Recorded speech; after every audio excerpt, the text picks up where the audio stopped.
So we had a lot of fun last time checking out what changes the trajectory of a projectile. We tried different initial positions, different initial velocities, different accelerations due to gravity, different masses for the projectile.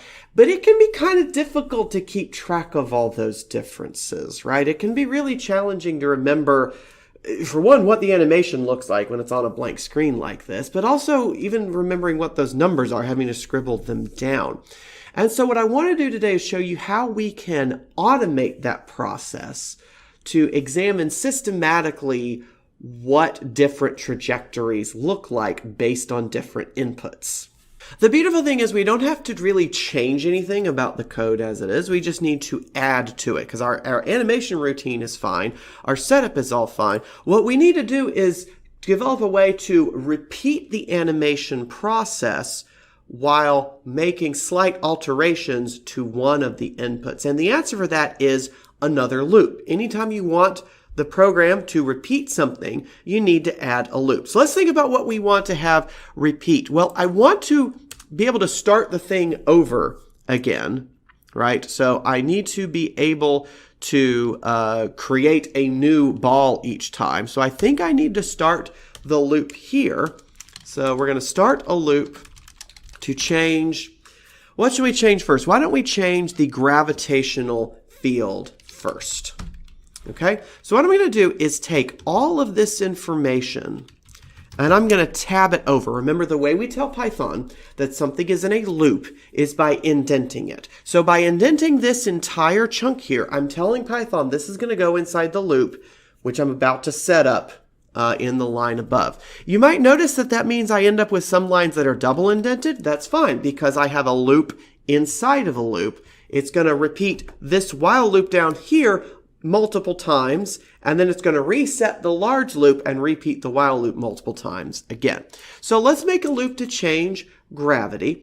I think the way I want to set this up is with something called a for loop. Let me write out what this looks like, and then we'll walk through what it means. So it'd say for gravity in range. Let's see, we've been working around 9.8, so let's go from 1 to 20 in steps of 1.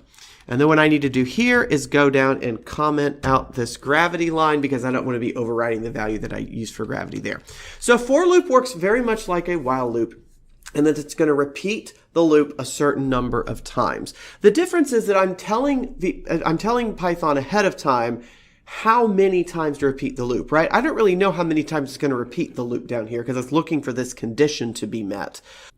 And so what this for loop will do is take this value of gravity, start it out at 1, go forward in increments of 1 until we get to 20, right? So we're going to get a 1, 2, 3, 4, 5, etc. It's actually going to go up to, but not including 20, so let's just make this 21 so that it will do 20 values for us. And so what will happen is it's going to reset the animation every time, but it will leave behind the trajectory we had before. Let me show you what this ends up looking like. Let's see. Let's actually, before we do that, finished with gravity equals, let's give a record of what our gravity value was, just so we know what it is we're doing. So here is our first gravity value of 1. It's going to take a while. You remember, the weaker the gravity is, the longer it's going to stay hanging there in the air. And so what my output looks like here on the screen, it says finished with gravity equals 1, because it's just keeping a record of what the gravity is. And I can look at how much time that took, and how far in the x direction it went, and how high in the y direction it went. Now you notice my gravity equals 2 is already much faster. It only took 10 seconds compared with 20. Now 3 is giving me 6 2/3 seconds. 4 is giving me 5 seconds. But what it's neat about this is I can visually see what these trajectories look like. I can visually tell that that first one is a much broader trajectory. Basically what's happening is that they're coming down much sooner. I'm getting a much sharper parabola here. Let's zoom in to take a look at this action. Zoom and pan over. And so you see we're getting it much, much faster afterwards. Again, I'm keeping the same launch speed, right? Everything else is the same. My initial velocity is the same. My mass is the same. My initial position is the same. The only difference between these is a difference in the gravitational field. So this is what these different trajectories would look like on different planets, asteroids, moons, whatever it is you happen to be working on at the time. And so this is neat. This is like conducting a little mini experiment, right? Like I could take this data and I could run a little experiment with this. So let's head over actually to Google Sheets and try to divine the relationship between these values here. So I'm going to have one screen with my data, one screen with my Google Sheets here. I can close that a little bit. There we go. So what I can do here is I can put in my value of G, and I'm going from 1 up to 20 inclusive. And so let's go down to 20 here. And I'm going to put in my time. Let's put in all of our data. Let's put in our time, put in our X range, and our Y height. Okay? And so for the time here, I've got, for this first one, 20, then 450. I'm just going to round it to 50 because that's just easier. Then we'll go with a time of 10 seconds, 225. Let's go down to, what is that, 6.67, 133.32, 16.66. This is where the numbers are getting interesting, the higher up we go here. All right, for my 4, I've got 5, 100, and 12.5. We'll call it. It's not going to make a difference on the graph. For a gravity of 5, I've got 4, 80, and 10. For a gravity of 6, I've got 3.333 repeating, of course. And then an 8 point, well, that's a fun number, 3. For 7, I've got 2.857. That's probably some factor of a half or something. 57.14, 7.14. For 8, I've got 2.5, 50, and 6 1/4.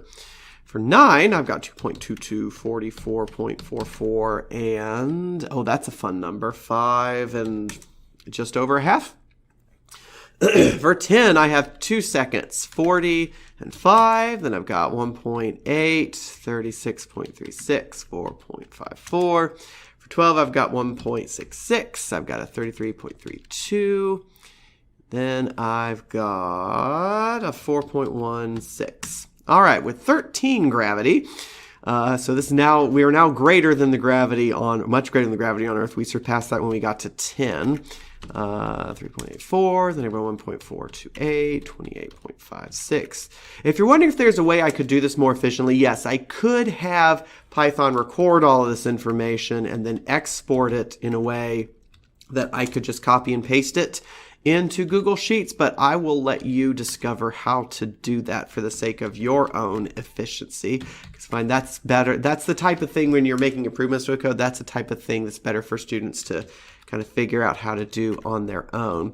So just by looking at these numbers, I can already tell that there's some sort of relationship, obviously, where all of these numbers are decreasing with G.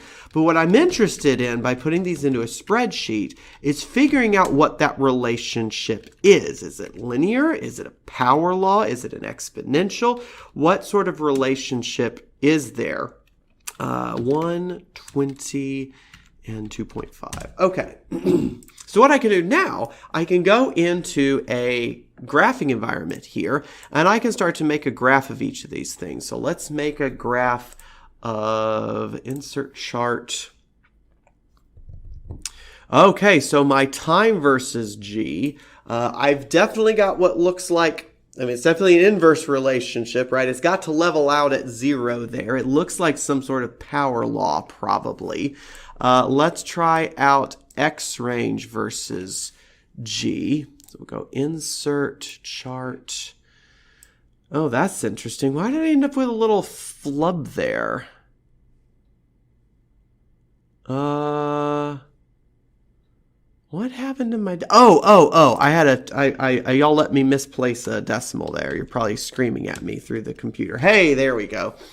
That is the neat thing about doing this computationally, is that while that type of error might happen in an experiment, it really shouldn't happen computationally. Like there might be a little bit of wiggle, but it shouldn't be like that. You also might notice that we've got some jaggedness to the data, right? So the data is all very jagged here.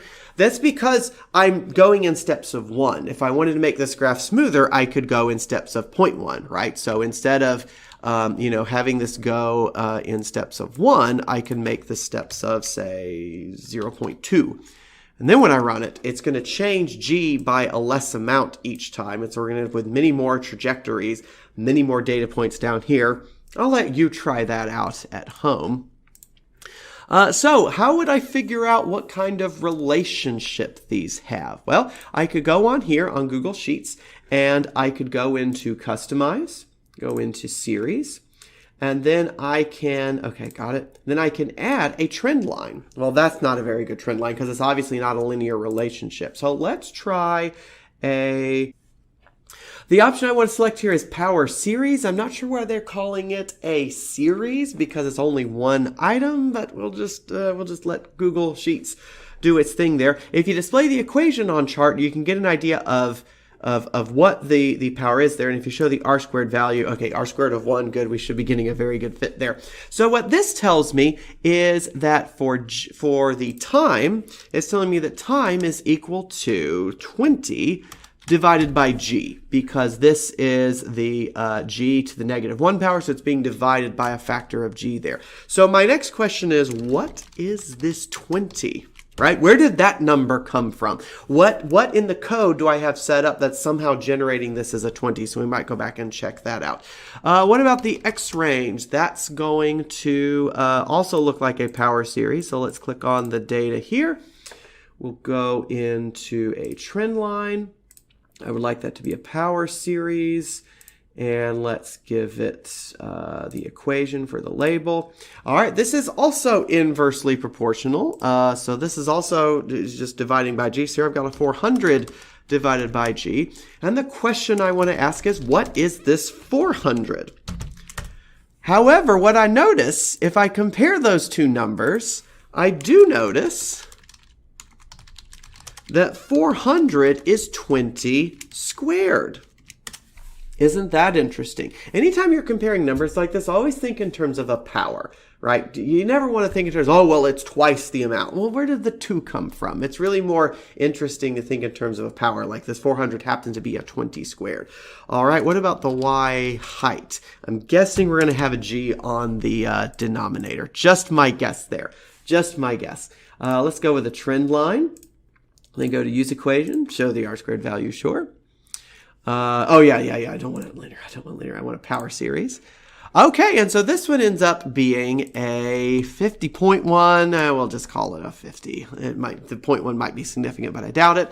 Divided by g, and this is, what is this 50? And how does it relate to 20, if at all? So those are my research questions that I would come up with from here. If I were designing this as a class activity, these are the things I would be looking into next. Okay, have not overloaded yet, good. So let's go back to our code and let's see if there's any 20s, 400s, or 50s hanging around. Let's see here. Oh, and of course my code is going to take much longer to run now because I'm only changing it by 0.2.